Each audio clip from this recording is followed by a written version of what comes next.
Kulo niku terkenal lak diudangi wangel. Siji nggih menawa ora disombong, duka ora disopan mboten ngerti.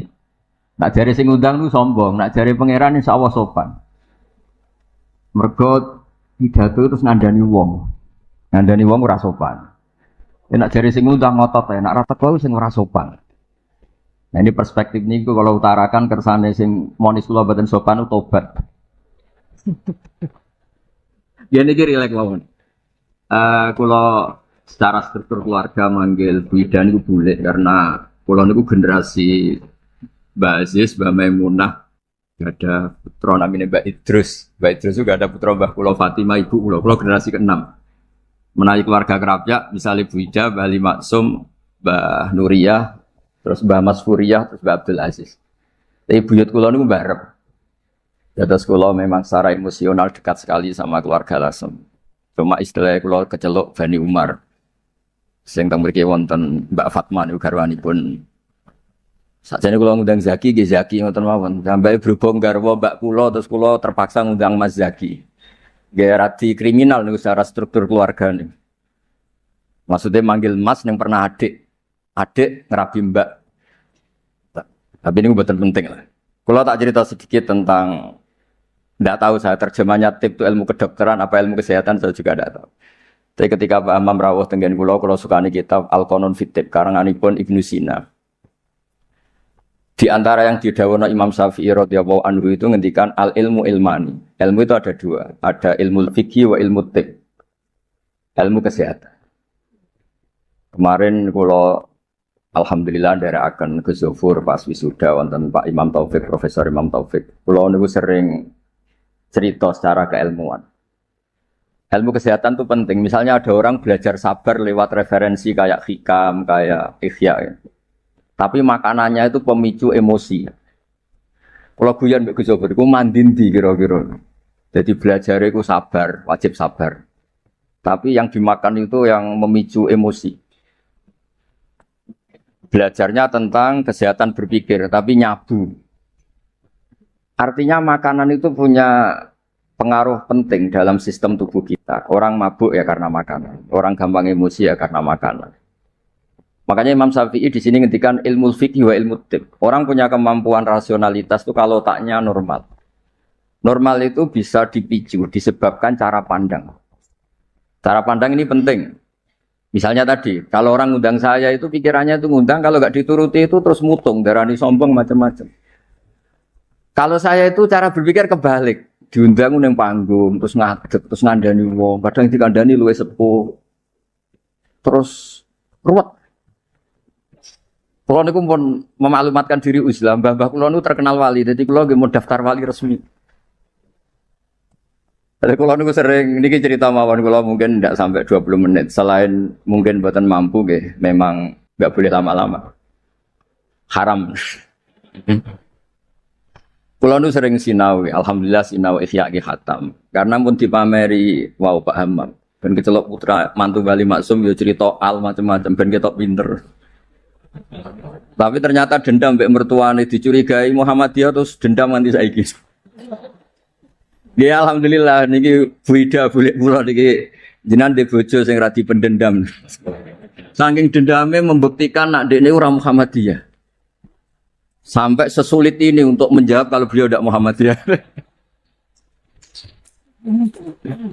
Mugi-mugi roh Mbak Maksum menerima bahwa menantunya ini benar-benar tidak Muhammadiyah. Padahal andekan Muhammadiyah itu juga gak masalah kan dengan makna lughat. Muhammadiyah itu umat Kanjeng Nabi Muhammad sallallahu alaihi wasallam. Jadi Muhammadiyah itu bisa nama ormas, bisa nama umatnya Rasulullah sallallahu alaihi wasallam. Dulu Mbak Maksum ini cerita, Mbak Maksum dari sekian wasiat paling populer di keluarga Mbak Maksum itu, kowe kudu belo NU, tapi ora usah ngelek-ngelek Muhammadiyah. Itu masyhur, itu terdokumen di antara wasiatnya Mbak Maksum.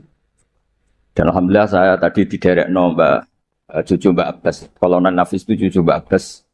Selama kebetulan ketemu Gus Fahmi Amruwah ini. Dulu ceritanya Mbak Hashim itu dalam ancaman macam-macam lah namanya zaman perang. Karena Mbak Hashim itu hanya orang alim fikih, usul fikih, ahli hadis. Itu takut terus nyewa Pak Abbas disuruh ngelatih santrinya pencak yang jadi asal usul pagar Musa. Alhamdulillah cucunya jadi kolonel. Yang cucu Basim ya macam-macam, ada yang iya ada macam-macam. Tapi sebetulnya dari gen keluarga Lasem sama Basim itu sama-sama nasabnya sama. Gayanya juga sama. Ya ada yang jelas, ada yang enggak jelas.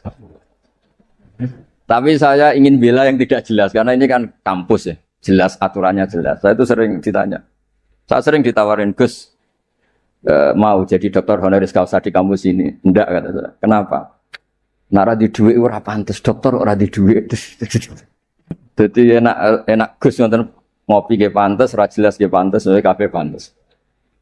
Tapi dari ketidakjelasan itu menjadi jelas. Kalau semuanya itu sistem kampus, itu nanti orang mau belajar tema fikih tertentu, misalnya kalau di fikih harus nunggu semester berapa baru ada pelajaran itu.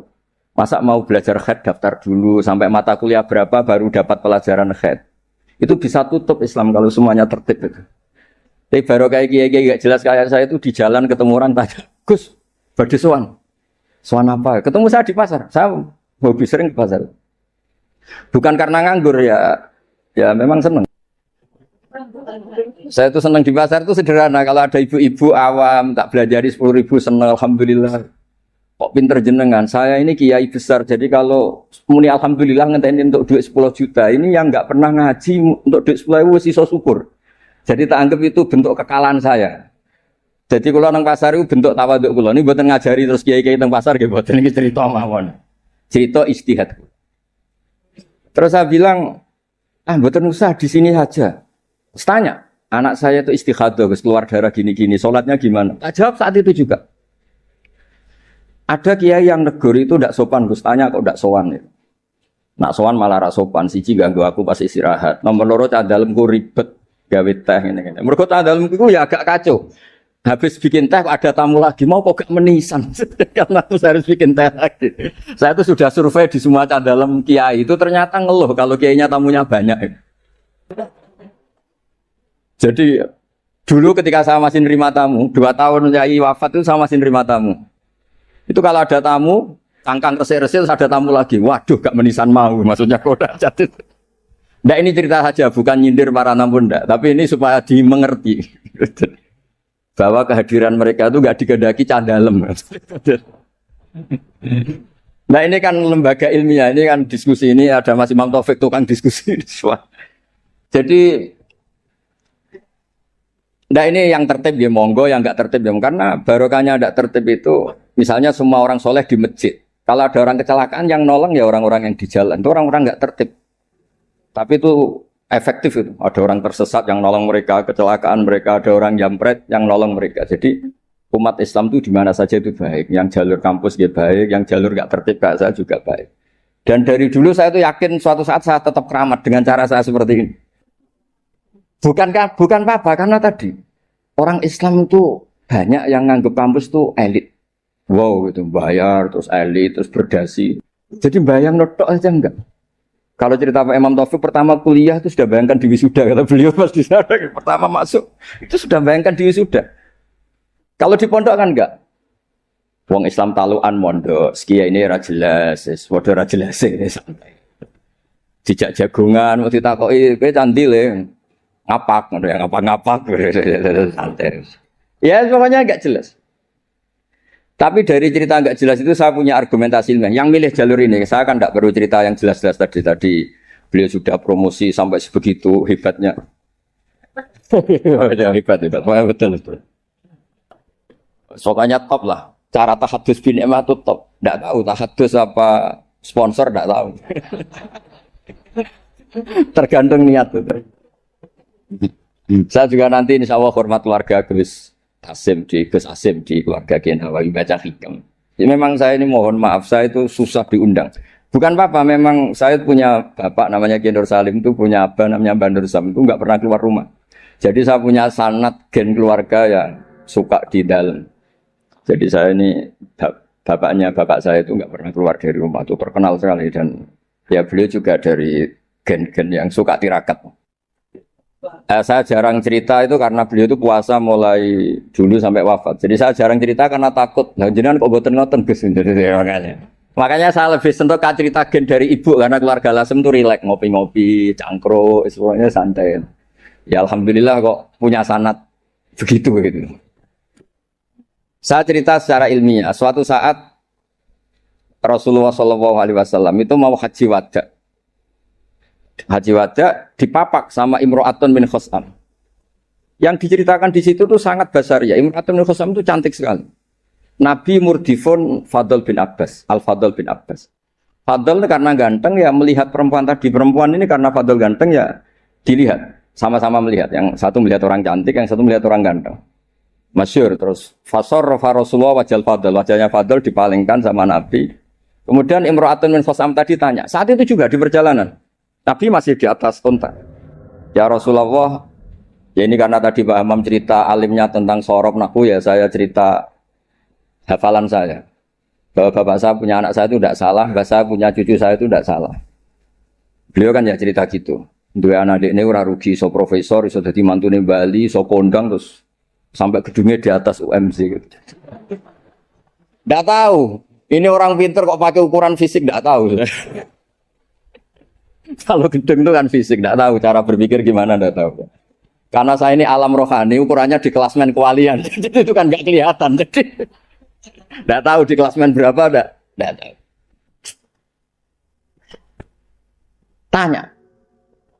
Tanya inna faridotawah ala ibadihi adrokat abi syekhon kabiron. Afa ahujju anhu. Nabi jawab, qala na'am. Ayan fa'uhu dhalik, qala na'am.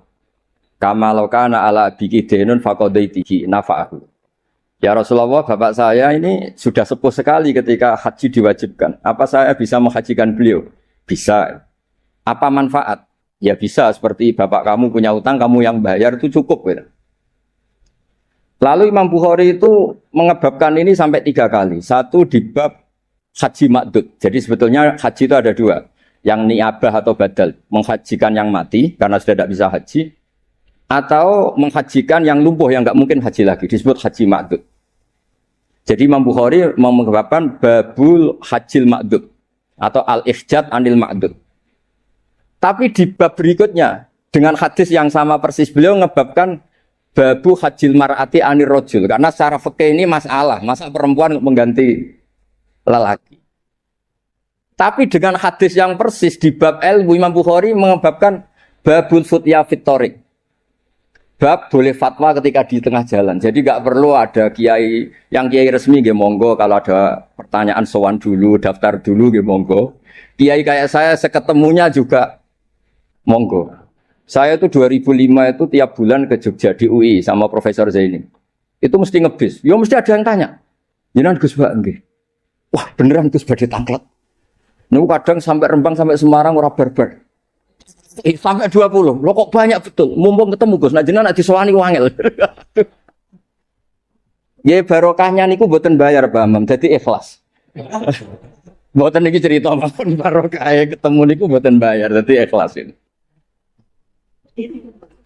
Jadi Indonesia ini berkah sekali, ada yang nekuni formalitas, ada Profesor Hamam, Profesor Imam Taufik, Gus Wafur, banyak. Ada yang nekuni yang kayak saya, tapi saya mohon yang kayak saya juga harus alim betul. Sehingga ojo pepera formal terus uteknya juga agak jelas, visinya agak jelas. Asal usulnya juga agak jelas. Enggak boleh, harus tetap jelas. Supaya Islam ini bisa ada di mana-mana. Orang bisa tanya kiai kapan saja, di mana saja.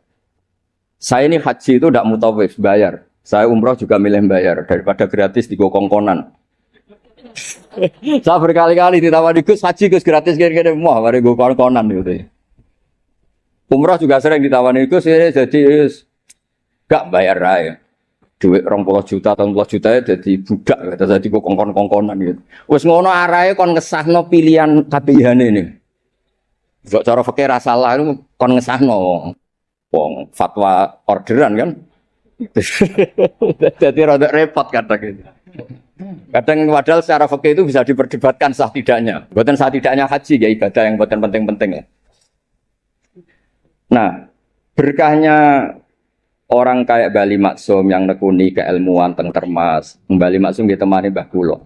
Terus dulu misaran Mbah Kula kandung lahirnya tesih teng Lasem bareng kalian Pak Hamid Pasuruan, niku sak rumah. Makanya kalau dikenal Bani Umar atau Ngasem dari partai Bani Umar. Karena Mbah Umar digarwa Mbah Maimunah, niku putrine Mbah Abdul Aziz. Jadi kalau lingkup lebih besar disebut Bani Abdul Aziz.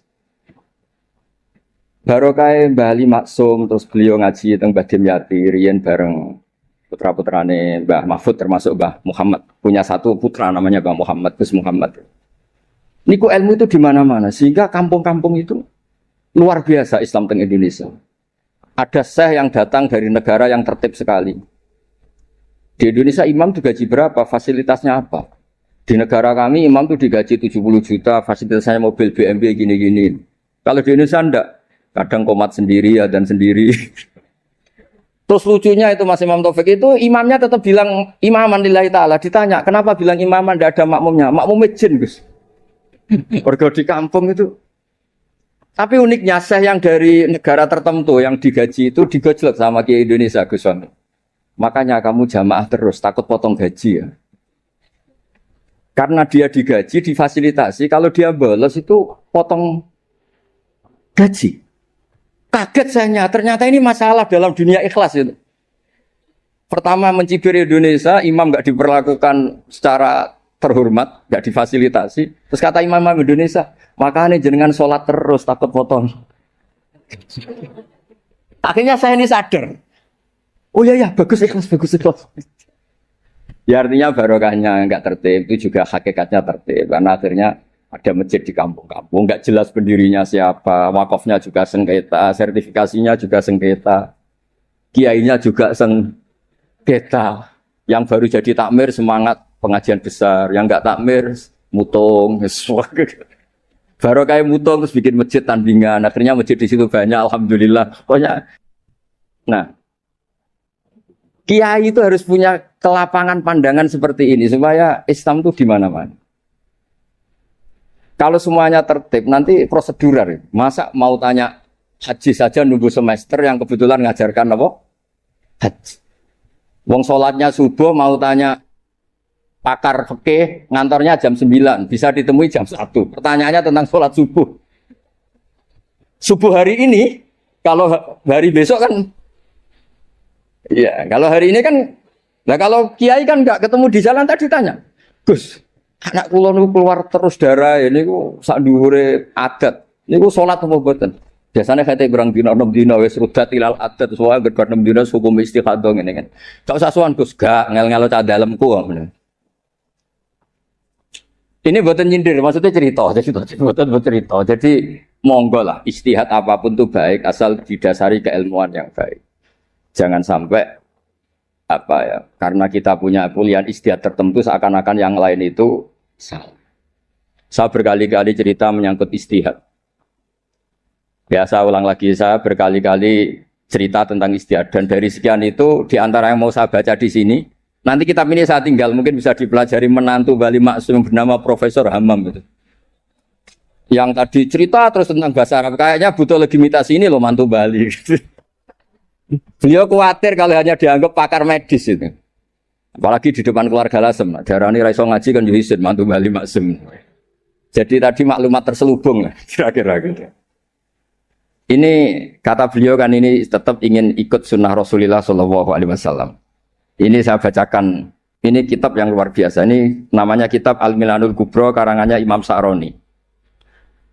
Ada perubahan yang enggak diduga para kiai-kiai Indonesia. Miranya perubahan itu kan masyhur kan faliwayiruhu biadi. Terus urutannya apa?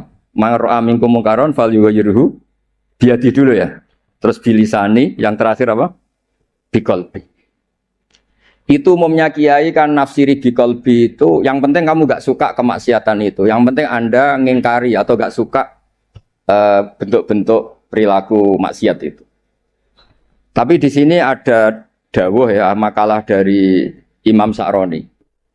Ini bisa disimak nanti kitab ini saya tinggalkan. Saya tinggal maksudnya. Saya baca ya. Ketika watahhiruhu bil qalbi likullil arifin alladzina ghalaba alaihim syuhudu ikhtiqarihim nufusahum ayyakunu nahina li ghairihim Fayatawajjahu ahaduhum bi qalbihi ila Allah azza wa jalla fi tahyiri dzalikal munkar fayakufu dzalimu an dzulmihi wa syaribul khamri an syurbihi fa hadza huwa tahyiru haqiqatan. Jadi kalau menurut pakar ilmu hakikat, fal yughayyiru bi qalbi itu Pak Hamam punya hubungan munajat dengan Allah, nak dikandani ra kena tak madhep pau ning pangeran. Umat didongakno, dongane jenengan mandi terus semua orang itu baik. Jadi bi qalbi itu menurut saya teori ini lebih masuk akal. Kalau biadihi itu aksi nyata melakukan perubahan biliat, bil lisan, harusnya bil qalbi juga aksi nyata melibatkan qalbu untuk melakukan perubahan, yaitu munajat dipakai doa. Dan itu yang dilakukan para wali-wali ketika anak nakal itu mesti ngandani bapake, ya coba kandhani tok tirakati le. Dongakno tirakati. Orang ngandani nabok ra kasil, ngomel ra kasil, wis ora urusan. Ndak begitu maknanya bi qalbi itu. Jadi bi qalbi itu tawadjuh sama Allah Ta'ala bil qalbi, mendoakan yang sedang nakal supaya apa? Tobat. Jadi ini bentuk penghormatan kula kalian. Wida pernah bulik kula di struktur keluarga Lasem semua Bani Bali Maksum supaya ngikutilah bahwa kita ini tidak cukup untuk fisik kita ngelayani umatnya Rasulullah. Saya sering cerita ke orang-orang, nah aku dari kiai apian hormat tamu mangane enak, mungkin gajaran hormat tamu itu 10, tapi ngel-ngelo cah dalem apa meneh nak nyentak cepet tenang mateng goblok masake gak enak. Jadi hormati untuk poin 10, ngamuke untuk dosa 10. Kira-kira 50-50 lah kira-kira gitu. Pulau lho niki madzhab pulau, sampean ndak harus ikut saya. Tapi tolong didengar. Tidak harus ikut tapi tolong didengar gitu. Supaya seimbang. Nah, fatwa yang engkar bil qalbi itu memang bughdul mungkar itu wajib. Jadi teori yang terkenal, saya ulang lagi teori yang terkenal, melihat kemungkaran kita berubah biadi enggak bisa, bilisan enggak bisa. Bil qalbi itu yang penting kamu budul mungkar, karena hubul mungkar tidak mungkin, tidak taat. Membenci mungkar itu taat, mencintai mungkar itu maksiat. Jika orang fikih juga gak salah ketika bilang bil qalbi itu yang penting kamu anti kemungkaran, kamu benci kemungkaran. Oke, itu benar secara fikih. Tapi secara ilmu hakikat itu masalah. Masalahnya begini. Biadihi itu ikhtiar untuk bikin perubahan. Nah, bilisanihi juga ikhtiar untuk bikin perubahan. Ya harusnya bil qalbi juga ikhtiar qalbu untuk bikin perubahan. Caranya apa? Tawajjuh ila Allah dengan berdoa. Nggih, paham nggih clear nggih. Mun wae jenengan mantu Bali Maksum tenan, mun kula percaya. Wong iso cerita al ta'rif ya semacam-macam. Kula mau ngontak mandong. Ono wong iki Mas. Mpun mengke nak teng alam roh Bali Maksum kula matur mpun mboten ngarah Muhammadiyah. Masa untuk menjawab supaya gak dituduh Muhammadiyah sampai sesulit ini. Gawe menara nekakno putu Mbah Hasim terus untuk mengesahkan. Insya Allah Bali Maksum mboten tipikal tiyang suudzon mun jenengan percaya. Terus niki ngapunten sanget teng pernah mbah kula niki wonten bumi Tuhan nggih mbah kula saking keluarga kajen. Kula niku nggih keluarga kajen, keluarga Lasem, nggih keluarga Tuban, bapak kula niku Tuban saking nggih keluarga ahli tirakat. Riyen bapak kula nggih ngaos badola, terus mbah kula kandung itu saya lahir teng Fakhriyah. Nggih kula niki dekat sekali lah sama keluarga Lasem. Terus mulai kecil saya disarang sama Gus Yofur. Nggih kula niki tapi kula milih jalur yang mboten jelas itu. Nah baru kayak gak jelas itu Islam wonten di mana-mana. Sebab itu di antara dawuh wa ta'ala bal naqdhifu bil haqqi 'alal batil fayadmaghuhu fa idza huwa zaid. Qadhafa itu acak. Jadi Islam atau kebenaran bisa dibawa secara tertib kayak di kampus-kampus juga bisa dibawa cara acak. Qadhafa itu maknanya acak. Karena qadhafa itu maknanya memang acak. Sebab itu Imam Busiri nafsiri qadhafa di situ fadurru yazdatu husnan wa huwa muntazimun wa laysa yanqusu qadran ghairu muntazim.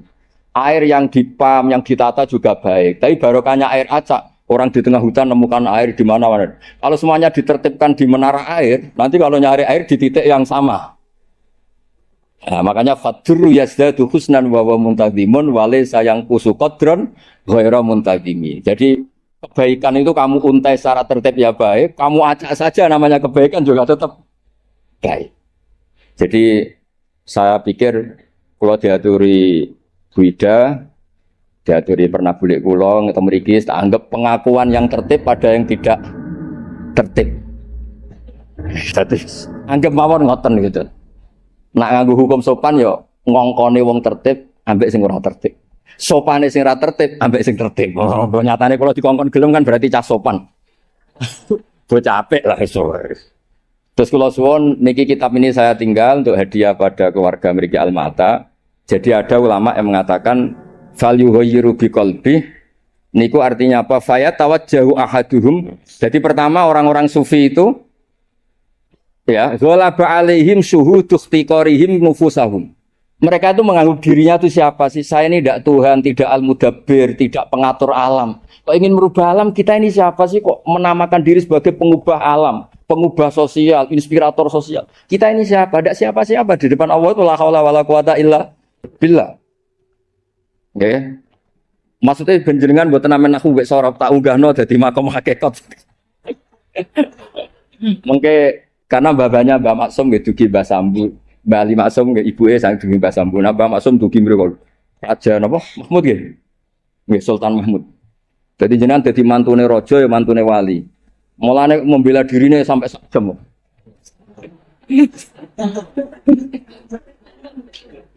Ya niki kalau cukup 20 menit tapi efektif napa? Jadi orang-orang sufi itu merasa dirinya ada siapa-siapa di depan la haula wala quwata illa billah. Terus ghalaba alaihim syuhudu ikhtiqarihim nufusahum ayyakunu nahina li ghairihim. Mereka merasa saya ini siapa sih kok sampai melakukan perubahan. Nah, akhirnya faya tawajjahu ahaduhum biqalbihi ila wa azza wa jalla fi tahyiri dzalikal munkar. Sungkeman ning Allah supaya orang sekelilingnya baik-baik saja. Tapi karena beliau-beliau ini wali, akhirnya fayaqub fudzalimu an dzulmi wa syaribul khamri an syurbi. Fa hadza huwa taghyiru haqiqatan. Makanya cerita-cerita wali itu ya kalau ada kemungkaran sungkem, kampung sing abangan ditirakati jadi kampung yang baik. Orang nato orasinya. Paham ya? Orang nato kecakapan metodologi dakwahnya atau metode dakwahnya yang ditata itu tawajjuhul qalbi ila Allah subhanahu wa ta'ala. Terus niki sebagai bentuk hadiah kula wingi Bu Ida kula hadiah kitab Al-Qanon Fitib niki juga saya hadiahkan di sini supaya mindset kita, cara berpikir kita munajat teng Allah Subhanahu wa taala. Jadi fikihnya nggih jalan monggo ikhtiar sebaik mungkin tapi jangan merubah ilmu hakikat bahwa al-amru biyadillah hanya Allah saja yang lahu maqalidus samawati wal ardh. Nggih ngapunten ingkang sanget. Wassalamualaikum warahmatullahi wabarakatuh. Terima kasih sudah menonton channel Kajian Ilmu Religi. Semoga membawa keberkahan dan kebermanfaatan untuk kita semua. Jangan lupa like, share, dan subscribe channel Kajian Ilmu Religi. Tayang setiap hari jam 12 siang dan jam 9 malam.